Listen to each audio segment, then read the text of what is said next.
60 seconds. Two dogs in one hand is worth bush. All right, everybody, that's 60. We're going in. I'm kind of going for that schneedle. Hi-ho, welcome contestants, and oh boy, hey, you know, you might want to primp a little bit before going out in front of the cameras. And while you're primping, tell me how many people are playing. Singing karaoke. One player, Fantastico. Go ahead and type in your name. Power cord, dang on. Oh, and do you want a 7-question game or a 21-question game? All righty then. It's not 30 seconds. Is it? Your buzzer is the letter B, as in bric-a-brac. Okay. All I'm saying, master or not, she wants to stay in that bottle. Baby. She's Yeah, gone. 20 seconds. Yeah, and then that. Ooh. 20.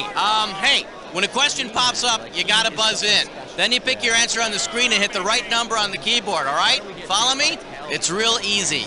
10 seconds. Good luck. 9. And 2% 8, empty. 7.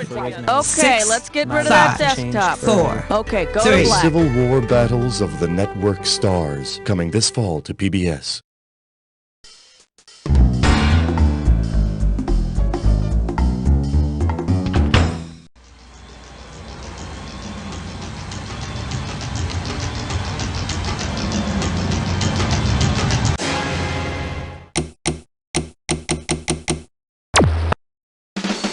It's time for the show where high culture and pop culture collide.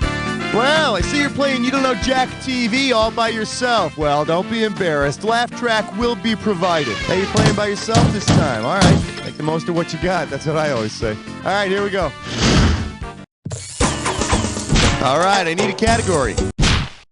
Question 1 is taped before a live studio audience.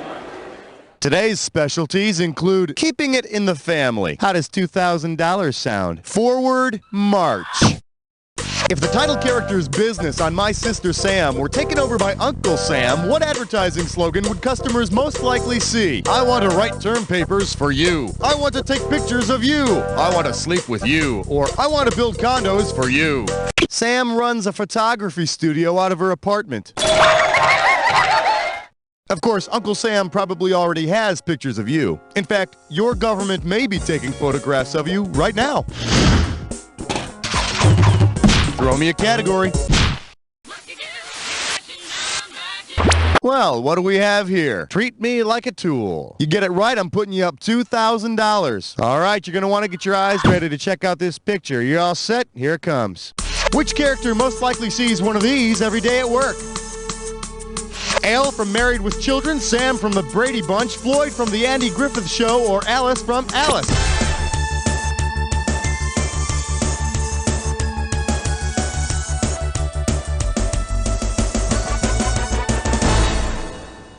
Try this on for size. This thing is called a Brannick device. It's used to measure your shoe size by people like shoe salesman Al Bundy. Brannick device, Brannick. It sounds like a detective show. Hey, maybe they could make Al as a cop. Smells like there's trouble afoot, Peg. All right, pick a category. This is question 3. And our special guest tonight, not counting Fox, that is, $1,000 at stake on this one. Okay, everybody knows that the 3 major networks are ABC, NBC, and CBS. But do you know what they stand for? What is the only word you'll find in each of the names of the networks, ABC, CBS, and NBC? And in case seeing the question is any help to you, company, corporation, broadcasting, or of?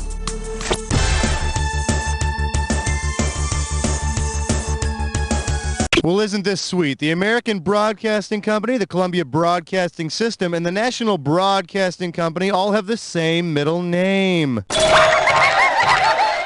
Now, if anybody can tell me what the hell a peacock and a big old eye have to do with anything, I'll buy him a TV dinner.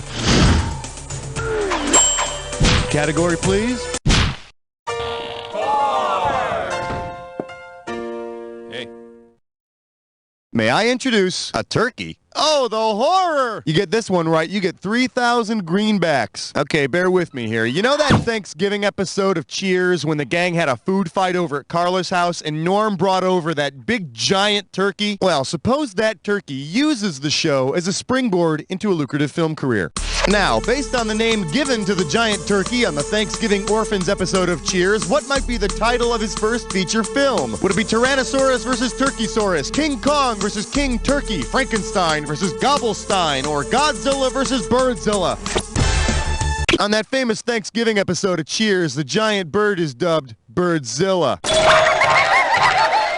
That's right, Birdzilla is actually a bird, and Godzilla is actually a god.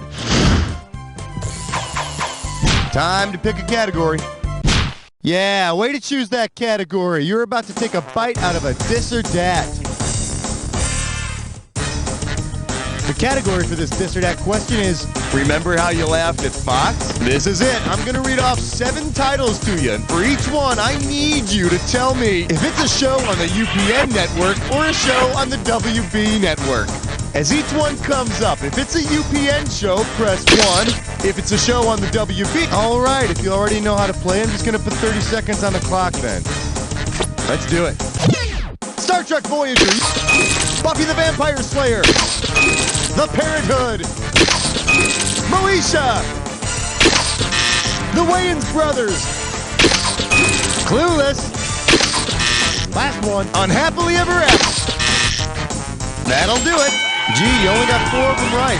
Well, no surprises here. Let's look at your score. Hey, keep it to yourself. Give me a category.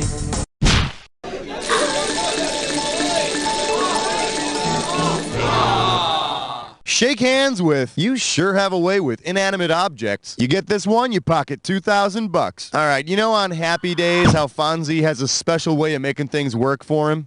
What would Fonzie say is the best way to make a jukebox play? Sit on it, knit on it, hit on it, or spit on it. Check, please. Here's the one you didn't pick. When Fonzie wants that jukebox to play, he smacks it or kicks it. He also used to have an Edsel, but he broke his wrist and 2 fingers trying to get it to work. All right, pick a category. Hi. Ordered. Don't shoot. Got him ordered. Tonight. Savory. I love you, question 7. Let's see what we got going. Pier diving and breast implants prohibited. I got $2,000 says you don't know this one. See if you can wrap your skull around this. Say LA County passes a law protecting ocean life from possible silicone contamination. Since Pamela Anderson could no longer work as a lifeguard, to which job might she slink back? Screech and Zach's homeroom teacher? Tim Taylor's tool time girl? A China Beach nurse? Or the Fresh Prince's family maid?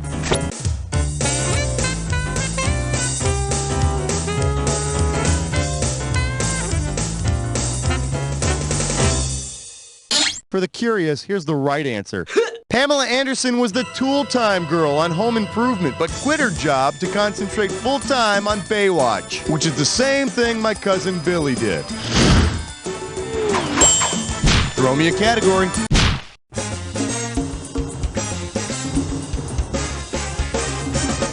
The category is, when in doubt, say proactive a lot. I'm gonna make this one $1,000. Get the wax out of your ears, it's question time.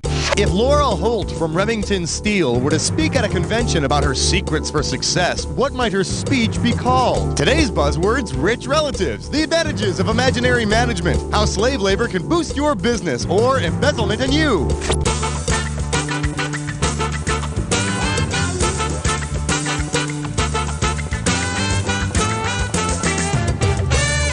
Laura makes up her imaginary boss, Remington Steel, so that customers will take her business more seriously. Yeah, and let me tell you, sometimes I wish my boss was imaginary too. I heard that, Schmitty. Kidding. All right, I need a category.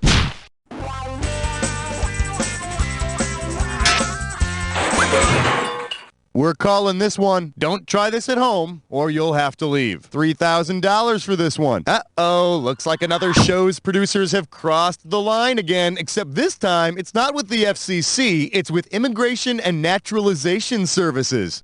Since it has a premise which could get someone kicked out of the country, which series would most likely receive INS scrutiny? I Married Joan, I Married Dora, I Had 3 Wives, or Married with Children?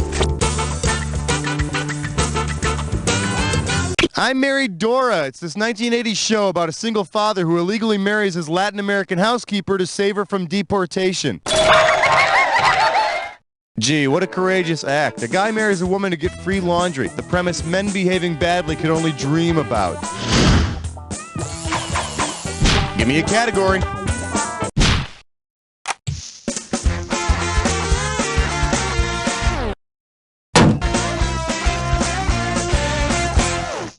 Here we have, at last, Dave Thomas, I have found you. You get it right, you get 2K. Let's see how you handle this one. Considering his name, Ben Vereen's character from Roots would make the most appropriate spokesperson for which fast food chain? Jack in the Box, KFC, White Castle, or Pizza Hut?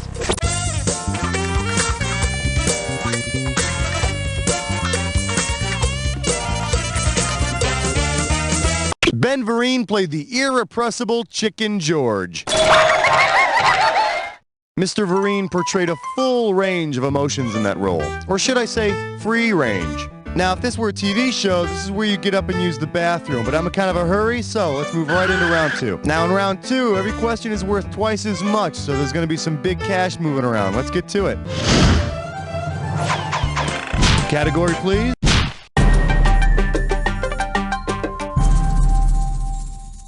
Let's take a look at parallel bars of soap. You get a right answer, you're walking away with $4 grand. Hey, you know that one soap opera theme song called Nadia's Theme? You know it was originally called Cotton's Theme? Yeah, they changed it in '76 after Olympic gymnast Nadia Comaneci used it for her gymnastic routine. I'm telling you the truth. Based on the soap opera that uses Nadia's theme as its theme song, what might soap fans have expected to see at the '76 Summer Olympics? A loving Romanian gymnast, a bold, beautiful Romanian gymnast, a young, restless Romanian gymnast, or a Nadia's Theme is the theme song for The Young and the Restless. Will Nadia defect to the U.S.? Will love come to a dead halt like Nadia on a perfect dismount? Stay tuned to The Young and the Restless Romanian Gymnasts. Time to pick a category.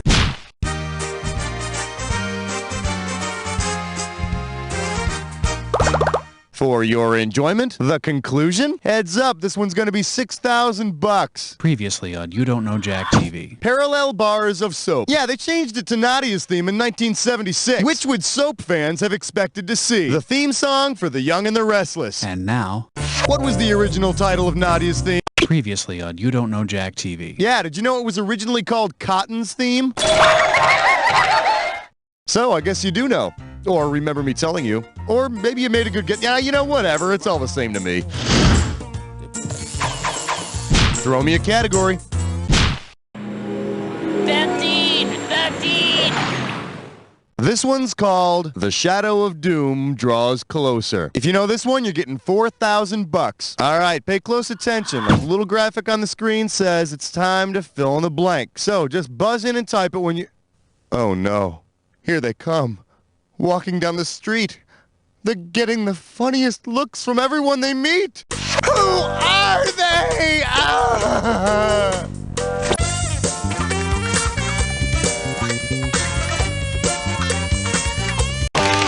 All right, type the answer. Hey, they're the monkeys! And you never know where they'll be found! Ah! All right, I need a category. All right, flesh, butt, spits, I'm poor. It is time for a TV Senses. Let's see if you can make some sense out of this gibberish category. The facts about purging. The opening value of this gibberish question is going to be $10K. Now, as soon as you know the answer, you buzz in and start typing, because I'm going to take away some of that cash every second and a half. All right, get ready and tell me what this rhymes with. No bull, smarmy purge, it'll toss fiddle. And don't be confused by that punctuation.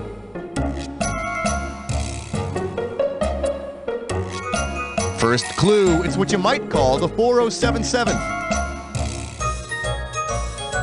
It's what you might call the 4077 if you don't. Go for it. Type in your answer and hit return.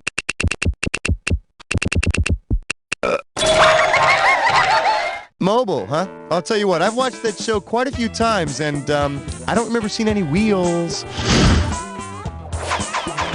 All right, pick a category.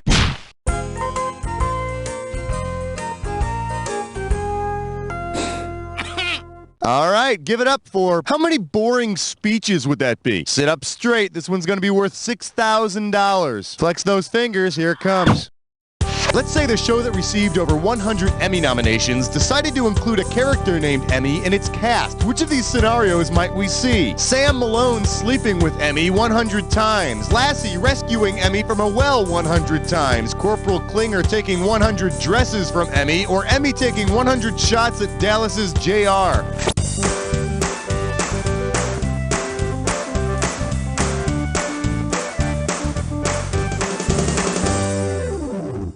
What do you say we check out the right answer? Cheers received over 100 Emmy nominations. So Mr. Malone would sleep with Emmy 100 times. And for the rest of the episode, they both walk funny. Time to pick a category.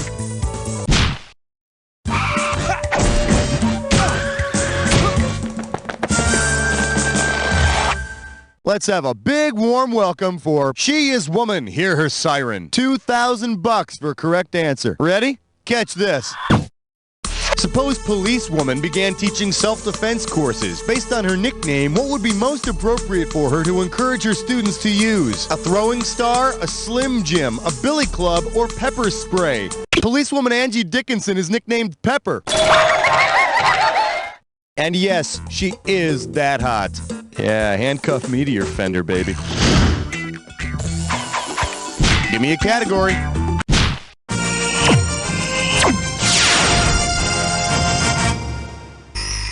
For your viewing pleasure, Chachi needs Joni. I'll give you 4,000 clams for this bad boy. Heavens to mercy, TV's Chachi is horribly distraught over his breakup with Joni, and he's desperately searching the TV airwaves for a replacement. Which of the following shows does not have a Joni or Joan who could help Chachi ease his separation anxiety? Please Don't Eat the Daisies, The Jetsons, 8 is Enough, or Good Morning America? There's no Joan on The Jetsons. The mom's name is Jane. Although if I were Chachi, I'd be going after Judy Jetson. Wah, wah, wah. Category, please.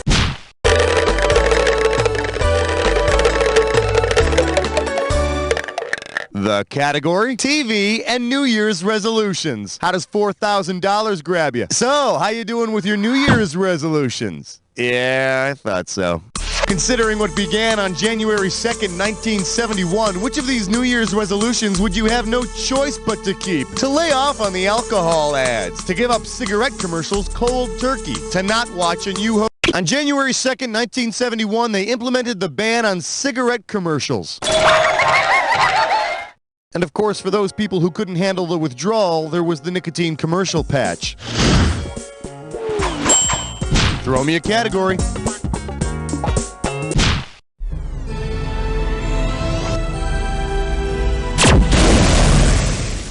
Coming at you. Not all repairmen show crack. You get it right, I'm putting you up $2,000. Okay, let's say you got a TV repairman out to look at your set because the picture keeps getting all snowy. If your repairman is from the Outer Limits repair shop, what'll he most likely say? It's entered the 5th dimension. I can see 20 minutes into the future. It's smart, very smart. Or, there is nothing wrong with your television set.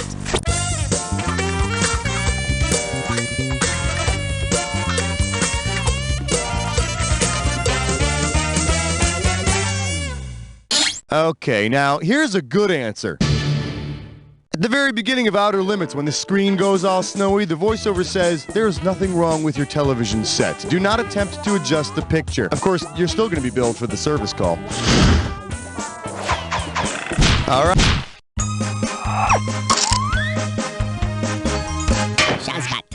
Open wide and get ready for ancient TV trivia, huh? This one can get you $6,000. Greetings, 23 Skidoo, kids, all that other stuff. Listen, I'm going to roll back the clock to the early 20th century, so listen up. Imagine it's 1931 and you get a job walking around Times Square in costume promoting the very first television network. What are you wearing? Your birthday suit, a toga and torch, a peacock suit, or a giant eyeball suit? You're wearing a big old peacock suit for NBC, America's first network. Oh, I remember Thursday night lineup back then, boy. Old man. You had Uncle Milty at 7. Old man. 7:05, you had fun at the soup kitchen. Nobody And wants Jack, to hear this, old man. Jack Power and the Dancing Bears. You get out of the booth, old man! Can we get back to the game now? All right, pick a category.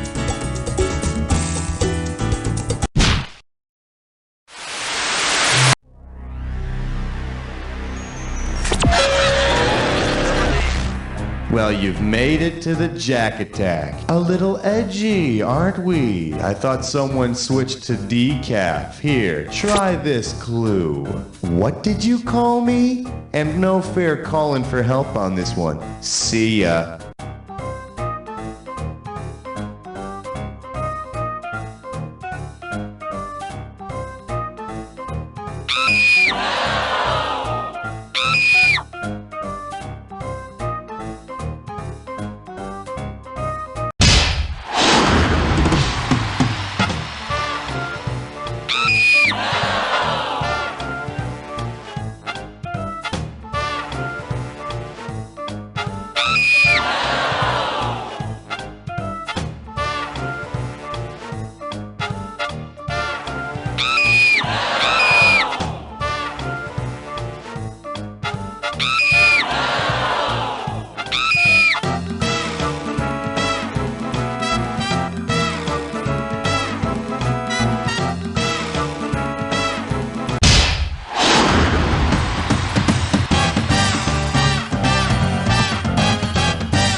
I couldn't have done a better job myself, because I wouldn't have played by myself. I would have found something else to do, you know? Now, but seriously, player one, and this isn't easy for me to say.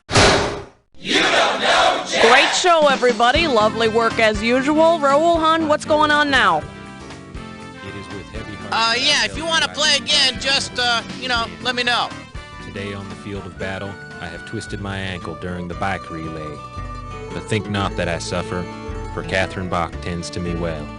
The Civil War Battles of the Network Stars, a Ken Burns film coming this fall to PBS.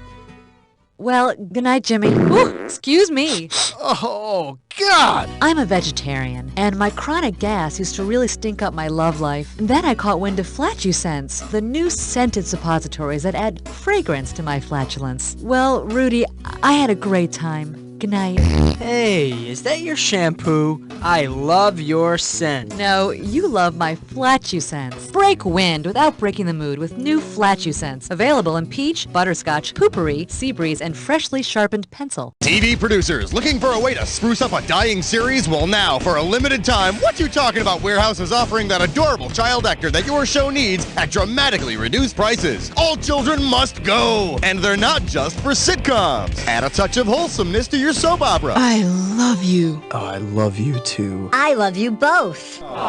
Listen to how one lovable addition can liven up a Vietnam miniseries. Look out! Charlie everywhere! Hey, why is everyone here called Charlie?